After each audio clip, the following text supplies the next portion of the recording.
जय हिंद दोस्तों, नमस्कार। आर्बिट्रेशन अवार्ड का डर कितना सच है कितना नहीं है? क्या आपको आर्बिट्रेशन से पास हुए अवार्ड पर एक्चुअली में डरना चाहिए? उसके ऊपर कोई कार्रवाई करनी चाहिए? अगर आर्बिट्रेशन का नोटिस अगर आपको आता है तो उसका कोई ऑब्जेक्शन देना चाहिए? जी हाँ दोस्तों, आपने पिछले कुछ दिनों में बहुत सारे वीडियोस देखे होंगे यूट्यूब पे और भी लोगों के। कुछ कहते हैं कि आर्बिट्रेशन का रिप्लाई देना जरूरी है, कुछ बोलते हैं कि आर्बिट्रेशन का रिप्लाई देना उतना जरूरी नहीं है। कुछ बोलते हैं कि अवार्ड अगर पास हो गया तो आपको कोई खास परेशानी नहीं होगी। कुछ बोलते हैं कि अवार्ड अगर पास हो गया तो आपको बहुत ही तगड़ी परेशानी होगी, आपके साथ ये होगा वो होगा फलाना होगा ढिमकाना होगा। तो आज क्या है, आज मैं हमारे दो सब्सक्राइबर हैं, दोनों अब क्लाइंट बन चुके हैं और दोनों का ही काम लमसम चल रहा है। दो भाइयों की कहानी सुनाना चाहता हूँ। भाई तो नहीं है, मतलब अब अपने इंडिया के हैं तो एक तरीके से भाई बोलेंगे उन्हें। दोनों अलग अलग स्टेट से हैं, अलग अलग भाषाएं बोलते हैं, अलग अलग व्यक्ति हैं, ठीक है। और तुम बात नहीं मानोगे, दोनों की लमसम रिलीजन भी अलग है। अब लेकिन दोनों के अंदर सेम सिमिलैरिटी क्या है? दोनों को ही आर्बिट्रेशन के मल्टीपल नोटिस रिसीव हुए। दोनों ने ही आर्बिट्रेशन का कोई भी जवाब नहीं दिया। दोनों का ही आर्बिट्रेशन का अवार्ड पास हुआ, लेकिन दोनों के साथ जो स्थिति हुई वो बिल्कुल ही अलग हुई है, बिल्कुल ही अलग हुई है। जी हाँ, बिल्कुल ही। तुम बात नहीं, एक के साथ तो काफी चीज अलग हुई है और एक के साथ बहुत चीजें अलग हुई हैं। अब इन दोनों की एक कहानी मैं तुम सबको सुनाता हूँ शॉर्ट फॉर्म में। या लमसम किसी इन दोनों का ही पिछले साल के 2024 में लोन डिफॉल्ट वगैरह हुआ था, ठीक है। अपना जुलाई उलाई के साइड में हुआ होगा, आई गेस, मेरा मानना ये। जब ये लोग पेमेंट नहीं कर पाए, जब ये लोग किसी तरीके से पेमेंट नहीं कर पाए, इनका किसी एक का क्रेडिट कार्ड था, एक का लोन था, मैं बता दे रहा हूँ पहले तो, ठीक है। दोनों पेमेंट नहीं कर पाए, ज्यादा बड़ा अमाउंट नहीं था। एक का आई गेस 380 के समथिंग था और एक का कुछ 640 के समथिंग था, मेरा मानना ये था ना, ठीक है। अब मेरे को एग्जैक्ट फिगर इतने याद नहीं है। तो इन दोनों के साथ क्या हुआ, जब इनको मल्टीपल नोटिस रिसीव हुए, कोई इन्होंने जवाब वगैरह बेचारे दे नहीं पाए।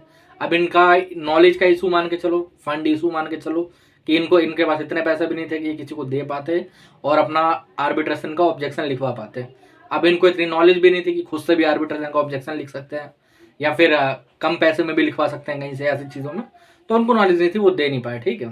उनको कुछ महीने पहले, लमसम आज से आप मान के चले तो 5 महीने पहले, ठीक है, 5 महीने पहले कितना बनेगा अपना, वो अक्टूबर के साइड में उनको आर्बिट्रेशन का अवार्ड पास हो गया।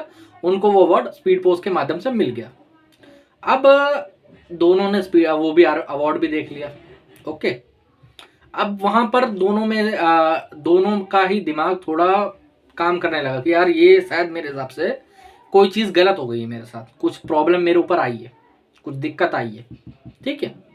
तो दोनों इधर उधर भागे, कहीं किसी ने ये यूट्यूबर पकड़ा, किसी ने वो एडवोकेट पकड़ा, ऐसी चीजें करके तो कुछ ना, तो एक भाई को बता दिया कि भाई साहब इसका डरने की जरूरत नहीं है, ये ज्यादातर बैंक जो है वो ऐसे ही करते हैं, ऐसी कोई बड़ी बात नहीं है, ऐसे ही लमसम नॉर्मल तरीके से कर देता है, डराने के लिए सिंपली, ठीक है।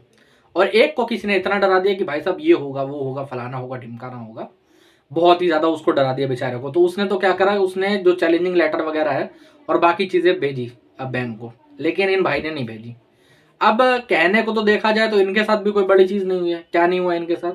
दोनों भाइयों का पिछले मंथ, ठीक है, मतलब भाई समझ के चलो यार एक तरीके से, ठीक है, मैं तो भाई बोलूंगा दोनों व्यक्तियों का, ठीक है। दोनों व्यक्तियों का, एक का तो अपना साइबर सेल ने अपना अकाउंट फ्रीज करवा दिया है। उस अकाउंट में कुछ पैसे भी पड़े थे, मेरे हिसाब से शायद कुछ 38,000 रुपये लमसम पड़े होंगे, ठीक है। वो अकाउंट फ्रीज हो गया, वो अकाउंट लीन में चला गया।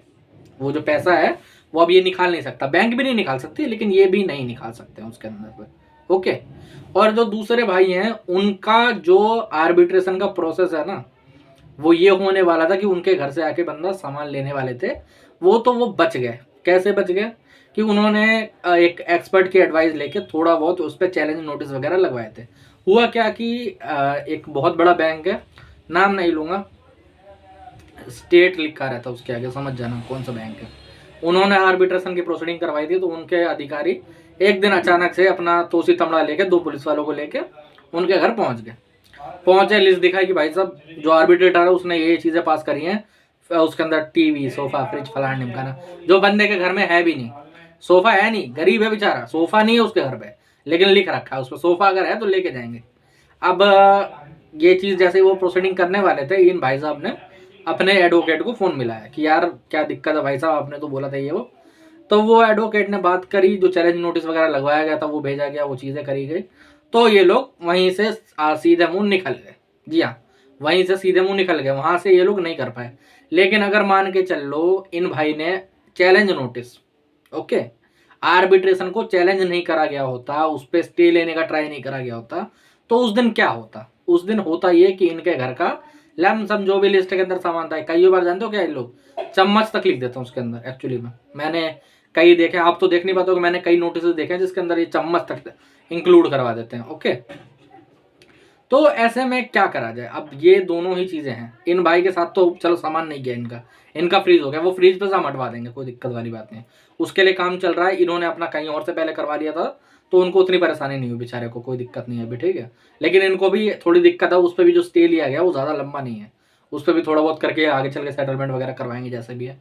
अब बात आती है कि आर्बिट्रेशन का जो नोटिस आपको आता है उसका क्या आपको जवाब देना चाहिए? मेरे भाई 100% देना चाहिए, क्योंकि अगर आप जवाब नहीं देते हो, तो अगर आप सोच रहे हो कि भाई साहब शुरुआत में मैं 4 पैसे बचा लेता हूँ और इस नोटिस का रिप्लाई नहीं देता हूँ, और आर्बिट्रेशन में भी अलग अलग तरीके के नोटिस होते हैं। कई लोग क्या करते हैं ना कि एक रिप्लाई लिखवाया, अब भाई साहब मान लेते हैं वो रिप्लाई जो है वो लिखा गया था सेक्शन 21 को लेकर, आर्बिट्रेशन एक्ट का, आर्बिट्रेशन एंड काउंसलेशन एक्ट को लेकर, ठीक है। जो अगला नोटिस आया वो सेक्शन 17 के अंदर है, तो क्या करेंगे? अब वो दोनों तो बिल्कुल अपोजिट हो गया ना एक तरीके से। तो यहाँ पर आदमी थोड़ी मात खा जाता है। हाँ, आपको थोड़ा बहुत सीखना पड़ेगा, थोड़ा बहुत समझना पड़ेगा, और ज़्यादा उतनी कोई परेशानी वाली बात नहीं है। एक बार आर्बिट्रेशन को ऑब्जेक्शन देने के बाद दूसरी प्रोसीडिंग उनको रखनी पड़ती है, अलग रखेंगे, वो वाली नहीं रख सकते, ठीक है। तो इसलिए आपको ज़्यादा टेंशन लेने की जरूरत नहीं। अगर कोई भी आर्बिट्रेशन का नोटिस आपको रिसीव होता है किसी भी माध्यम से, मैं कह रहा हूँ कैसे भी, स्पीड पोस्ट से, एसएमएस पे, ईमेल पे, कई लोग क्या करते हैं ना, जो हार्ड कॉपी आती है उसको रियल मानते हैं, और जो अपना एसएमएस पे, या फिर एसएमएस पे ऐसा एसएमएस आएगा जैसे मान लो कोई लिंक आएगी, उस पर क्लिक करोगे ना तो वहां पर जाके वो खुलेगा नोटिस, ठीक है। वो उसको नहीं मानते रियल, व्हाट्सएप पे जो आता है उसको रियल नहीं मानते, मेल पे जो आता है उसको रियल नहीं मानते, ऐसा कुछ नहीं है। आप एक बार चेक कर लो, नोटिस अगर रियल है तो किसी भी रूप से आपको आ रहा है तो आपको उसका ऑब्जेक्शन देना ही देना है, जरूर देना है, ठीक है। अब इन दो भाइयों के साथ जो दिक्कत हुई एक्चुअली में, वो आपके साथ ना हो। हाँ, मैं मानता हूं कि 90% आर्बिट्रेशन के जो अवार्ड हैं वो आप सिर्फ इसलिए पास करे जा रहे हैं क्योंकि इंसान को डराया जा सके। अब मान लेते हैं कई भाई हैं जिनका अवार्ड पास हो चुका होगा, उनको साल भर से कोई आया ही नहीं, उनका अकाउंट फ्रीज नहीं हुआ। लेकिन मेरे भाई अगर ये लोग जब करने पे आ जाएंगे ना, होता क्या है, दरअसल लॉट बनाया जाता है। जैसे मान लो कि 100 बंदों का जिनका आर्बिट्रेशन का अवार्ड पास हो चुका है, उनका लॉट बनाया जाएगा और वहां से सीरियल वाइज काम चलेगा। अब उसमें क्या होता है कि अकाउंट फ्रीज करवाने में और आपका घर का सामान वो करने में, इनमूवेबल एसेट अटैच करने में बहुत टाइम लगता है। तो टाइम कंज्यूमिंग चीज में टाइम लग रहा है, तो वो टाइम टू टाइम जब आपका नंबर आएगा तब आपके साथ वो प्रोसीजर होगा, है नहीं। तो इसीलिए मैं आप सभी पे कहता हूँ, अगर अवार्ड भी पास हो चुका है तो तुरंत रूप से उस अवार्ड को चैलेंज करो, जैसे इस भाई ने चैलेंज करा था। चैलेंज करने के बाद आपको उतनी कोई खास परेशानी नहीं होगी, ठीक है, कोई दिक्कत वाली बात नहीं है। दोनों ही रूपों से आप उनका जवाब दे सकते हो, आपको फिर उसके बाद कोई दिक्कत नहीं होगी, ठीक है। अगर आप चाहते हो कि आपके आर्बिट्रेशन का ऑब्जेक्शन या किसी और लीगल नोटिस का ऑब्जेक्शन हमसे लिखवाना चाहते हो, कोई और सहायता चाहिए लोन संबंधित किसी भी चीज़ में, तो यहाँ पर हमारा नंबर आ रहा है, आप व्हाट्सएप पर भी हमें मैसेज कर सकते हो दोस्तों, ठीक है।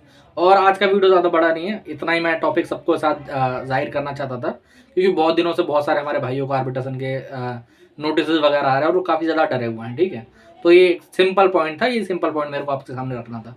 अगर वीडियो अच्छी लगी हो तो चैनल को सब्सक्राइब कर लेना, ठीक है, और बेल आइकन जरूर दबा देना, ताकि नया नया वीडियो मैं आपके लिए लाता रहता हूँ, वो आप तक पहुँचती रहे। और अगर और कोई दिक्कत है तो यहाँ पर मेरा नंबर आ रहा है, आप मुझे व्हाट्सएप पर मैसेज कर सकते हो, ठीक है।